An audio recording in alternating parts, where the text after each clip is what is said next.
70,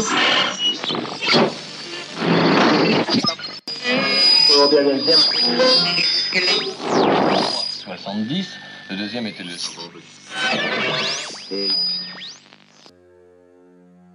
Ce que le Rassemblement national veut changer à l'école.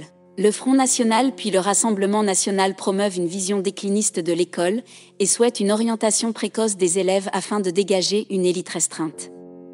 Par Ismaïl Ferrat, Université Paris-Nanterre, Université Paris-Lumière. Si l'école a profondément changé depuis les années 1970, le discours tenu par le Front national puis le Rassemblement national à son sujet reste assez constant, comme l'explique Ismaïl Ferrat, professeur des universités en sciences de l'éducation à l'Université Paris-Nanterre. Le point en 6 questions à quelques jours du deuxième tour des élections présidentielles 2022. Quelle place l'école tient-elle dans les programmes du Front national ? Ismaïl Ferrat, le Front national s'est intéressé très tôt à la question scolaire.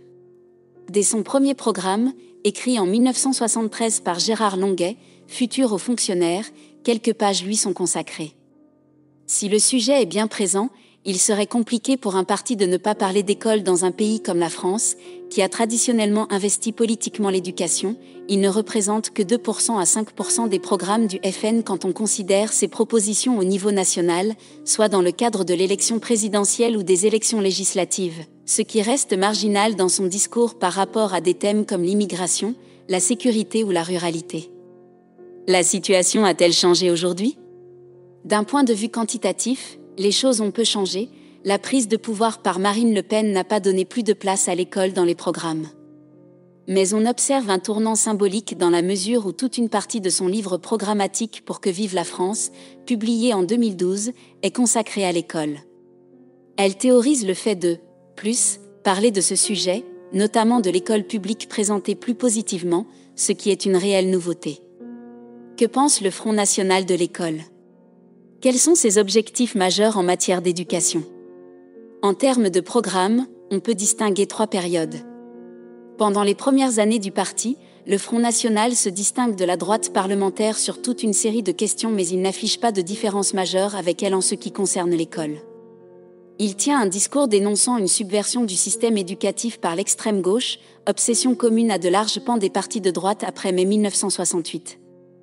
Les années 1980 ouvrent une deuxième période. C'est là que le Front national opère un tournant libéral radical.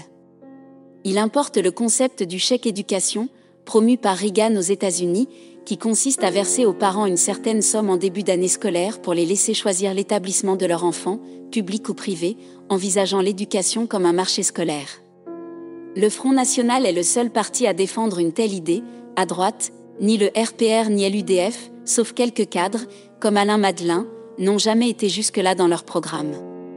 Cette vision va de pair avec une défense absolue de l'école privée. Le Front national manifeste d'ailleurs en 1984 contre le projet de loi Savary visant à changer les rapports entre les écoles privées et le service public éducatif, et un discours contre les syndicats qui endoctrineraient l'école, où les manuels scolaires seraient infestés par la doctrine marxiste. L'obsession d'un déclin de l'école française apparaît dans les années 1980 et s'impose dans les années 1990, alors que Bruno Maigret acquiert une position plus centrale. Est ainsi promue une vision organique de l'école, élément central de la nation, dont l'héritage serait mis en danger par l'immigration extra-européenne, l'affaire des foulards dans un collège de Creil en 1989 étant largement exploitée. Ce cycle se ferme avec la prise du parti par Marine Le Pen, pour laisser place à un discours plus favorable à l'école publique qui fait disparaître le chèque éducation. Par quelles mesures concrètes ce programme se traduirait-il sur le terrain ? Les mesures prônées par le Front national puis le Rassemblement national sont assez stables dans le temps. Ils appellent d'abord, comme le rappelle Jean-Michel Barrot, au rétablissement de l'autorité dans la classe, arguant que l'école fonctionnerait mieux si les maîtres étaient mieux respectés. Ceci passe par l'instauration de l'uniforme à l'école publique, ce qui n'a jamais existé en France. Ensuite, l'éducation prioritaire est vue comme injuste, elle privilégierait les banlieues et les minorités au détriment de la ruralité notamment. La réflexion se résume à pointer le rôle des enfants immigrés dans le déclin scolaire et à mettre l'accent sur quelques matières, français, histoire-géographie, etc. La démocratisation scolaire est vue comme une mauvaise chose, ce qui distingue radicalement le FN, puis le RN, de l'ensemble des partis politiques. De la droite gaulliste à l'extrême gauche, aucune autre organisation politique ne prône la baisse du nombre de bacheliers ou d'étudiants. La suppression du collège unique ne figure plus dans le programme présidentiel de 2022, ce qui peut être vu comme un élément de la logique de dédiabolisation actuelle du Rassemblement national. Mais la sélection précoce des élèves, avec une orientation post-CM2, reste au centre de son discours. Le Rassemblement national s'intéresse-t-il plus aujourd'hui à un électorat enseignant réputé voter plus à gauche ? Jusqu'aux années 2000, le Front national a tenu un discours très hostile aux enseignants, ou du moins, à leurs syndicats. S'il est traditionnellement bien implanté chez les policiers, les gendarmes et les militaires, le Front national séduisait peu les fonctionnaires en général. Mais en 2015, la situation bascule et le vote en sa faveur connaît une percée chez les agents du service public, jusqu'à devenir une force du côté des agents de catégorie B et C.